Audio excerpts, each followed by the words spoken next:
Hello wives, அனைவரும் வணக்கம். வங்கதேசத்துல நடந்த ஒரு சம்பவம் தான் இந்த சம்பவம் வேகமா வைரலாயிட்டு இருக்கு. அதே நேரத்துல ஆயிரக்கணக்கான மக்கள் கண்ணுல கண்ணீர் வழிஞ்ச சம்பவம் தான் இப்ப நம்ம பார்க்க போறோம். அந்த கிராமத்துல ஆயிஷா என்ற பெண்ணு வச்சு வரா. அந்த பெண்ணு பள்ளியில நல்லா படிக்கிற ஒரு பொண்ணு. அது மட்டும் இல்லாம நல்ல அழகாவும் இருப்பா. அந்த பெண்ணு இப்ப கல்லூரி படிச்சிட்டு இருக்கா. நீளமான கூந்தல், பழுப்பு நிறத்துல அவளுடைய கண்கள், அவ்வளவு அழகான ஒரு பெண்ணு. அதே நேரத்துல அந்த பெண்ணுக்கு பணத்துக்கு பஞ்சமே இல்ல. மிகப்பெரிய ஒரு பணக்காரியும் கூட. அவளுடைய அம்மா மிகப்பெரிய ஒரு நிறுவனம் வச்சு நடத்துறாங்க.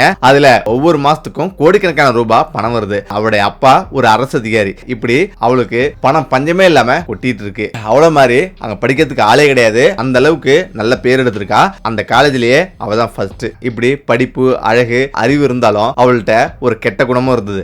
அதுதான் ஆணவம். அதாவது தன்னுடைய அழகால அவ மெய் மறந்து போயிருக்கா. நிறைய பேரு அவளை அழகை பார்த்து நட்பு கொண்டாட வராங்க. ஆனாலும் அவ தவிர்த்துறா. அப்படி சில பேரு நட்பை பழகுறாங்க, பேசுறாங்க. ஆனா அவ என்ன சொல்றானா, உங்களுடைய முகத்தை ஒரு நாளாவது கண்ணாடியில பாத்துருக்கீங்களா? உங்களுடைய முகம் எப்படி இருக்கு, இவருடைய முகம் எப்படி இருக்கு அப்படின்னு பலவிதமா இழிவுபடுத்துவா. இதனாலேயே நிறைய நண்பர்கள் அவளை தவிர்த்துறாங்க. இப்படி நிறைய பேருடைய மனதையும் நோக்கடிச்சிடுறா. எல்லாத்துக்கும் காரணம் பணத்திமிரு தான். அப்படி இருந்தாலும் 2-3 பேரு அவ பின்னாடி தெரியுவாங்க. இப்பதான் ஒரு நாள் அவ கல்லூரிக்கு வரா ஒரு இளைஞன். அந்த இளைஞனும் நல்லா படிக்கக்கூடிய இளைஞன். அவன் ஆயிஷா அப்படின்னு கூப்பிடுறான். இப்ப கூப்பிட்ட பிறகு அவன் என்ன நினைக்கிறானா, இந்த இளைஞன் வந்து நம்மளிடம் லவ் ப்ரொபோஸ் பண்ண போறான் பிறகு அப்படின்னு அவன் நினைக்கிறான். இப்பதான் ஆயிஷா, நான் உன்னிடம் ஒன்னு சொல்லணும் அப்படின்னு சிரிச்சிட்டே சொல்றான். சரி சொல்லு அப்படின்னு அவ கேக்குறா. என்னத்த சொல்ல போறான்? நான் உன்னை காதலிக்கிறேன்னு சொல்ல போறான் அப்படின்னு அவன் நினைக்கிறான். ஆனா அவன் சொல்றான், ஆயிஷா நீ நல்ல பொண்ணு, இந்த காலேஜிலேயே ஒரு சிறந்த மாணவி நீ தான். கடவுள் உனக்கு நல்ல அழகை கொடுத்திருக்காரு, நல்ல அறிவை கொடுத்திருக்காரு. அதே நேரத்துல உன்னிட்ட சில ஆணவமான விஷயங்களும் இருக்கு. நிறைய நண்பர்கள் உன்னோட பழகுறாங்களா, ஆனா உன்னுடைய திமிரால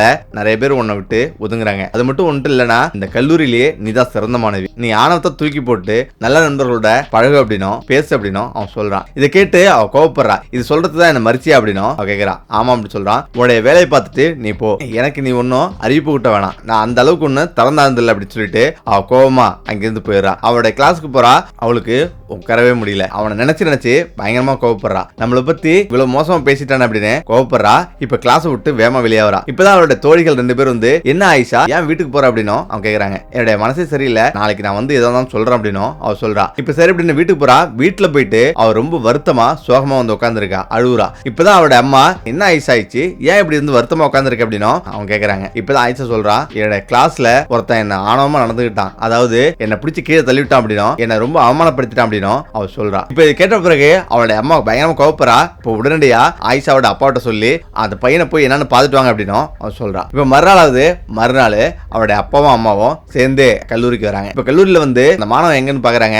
அவன் இன்னும் வராம இருக்கிறான். அவன் பயந்துட்டு வரல அப்படின்னு ஆயிஷா நினைக்கிறா. இந்த நேரத்துல அந்த மாணவனும் உள்ள வரான். இப்ப அவனை பார்த்து பயங்கரமா கோவப்படுறா. இவன் தான் அவன் அப்படின்னு அவ சொல்றான். இப்ப அவளுடைய அப்பாவும் அம்மாவும் அந்த இளைஞனை மறிச்சு, நீ ஏன் நேத்தி ஆயிஷாவோட மோசமா நடந்துட்டு அப்படின்னும் அவன் கேக்குறாங்க. இப்பதான் அந்த இளைஞன் சொல்றான், நான் ஒன்னும் மோசமா நடந்துக்கல, உண்மையதான் சொன்ன அப்படின்னும் அவன் சொல்றான். என்ன நடந்தது அப்படின்னு அவர் கேக்குறாரு. அப்பதான் அவன் சொல்றான், ஆயிஷா ஒரு நல்ல மாணவி, நல்லா படிக்கிறா, இந்த காலேஜிலேயே ஒரு சிறந்த மாணவியா திகழ்றா. அதே நேரத்துல சில ஆணவமும் அவள்கிட்ட ஒளிஞ்சிருக்கு. நண்பர்களிடம் ரொம்ப திமிரா நடந்துக்கிறா. இதனால நிறைய பேர் அவளை வந்து வெறுக்கிறாங்க. இதுதான் நான் அவள்கிட்ட சொன்னேன், எல்லோரிடமும் நட்பா பழகு, நல்லபடியா பேசு அப்படின்னு நான் சொன்னேன் அப்படின்னும் அவன் சொல்றான். இதை கேட்டு அவங்க அப்பா ஒரு நிமிஷம் ஆச்சரியப்படுறாரு. ஆயிஷாவை கோமா பாக்குறாரு. இப்ப நேரா அவர் வீட்டுக்கு வந்துடுறாரு. இப்ப வந்துட்டு ஆயிஷாவிடம் சொல்றாரு, நீ வந்து எங்களிடமே திமிராதான் நடந்துப்ப, நீ சரி வெளியிலாவது கல்லூரியாவது போயிட்டு வெளி மக்களிடம் பழகி உன்னோட திமிர் குறையும் நினைச்சிட்டு தான் நான் இருந்தேன். இங்க உள்ள வேலையாட்களிடம் எல்லாரோடமே இது போலதான் நடந்துக்கிறேன். இப்படி நடந்துக்கிறது கொஞ்சம் கூட சரியில்லை. நாளைக்கு அந்த பையனிடம் போயிட்டு மன்னிப்பு கேட்க போறான் அப்படின்னு அவர் சொல்றாரு. இதை கேட்டு ஆயிஷா ஒரு நிமிஷம் அதிர்ச்சி ஆகுறா. இப்ப அவருடைய அம்மாவும் சொல்றா, அவர் சொல்றது உண்மைதான், நீ இதே போல போயிட்டு இருந்தீனா நாளைக்கு நீ கல்யாணம் பண்ணி போனா அங்கேயும் இதே போலதான் திமிரா நடந்துப்ப, இது கொஞ்சம் கூட நல்லது இல்ல, நீண்ட நாள் நல்லபடியா வாழ முடியாது அப்படின்னும் அவங்க அம்மா சொல்றாங்க. அதனால உனது மனதில் உள்ள கெட்ட விஷயங்களை நீக்கிட்டு எல்லோருமே நேசி அப்படின்னும் அவங்க சொல்றாங்க. இப்ப மறுநாள் அவருடைய அப்பா அந்த மாணவியிடம் மன்னிப்பு கேட்கிறாரு. இப்ப இதுக்கு மேல தனது மகளை இப்படியே வச்சிருக்க கூடாதுன்னு சொல்லிட்டு அவளுக்கு ஒரு மாப்பிள்ளை பாக்குறாங்க.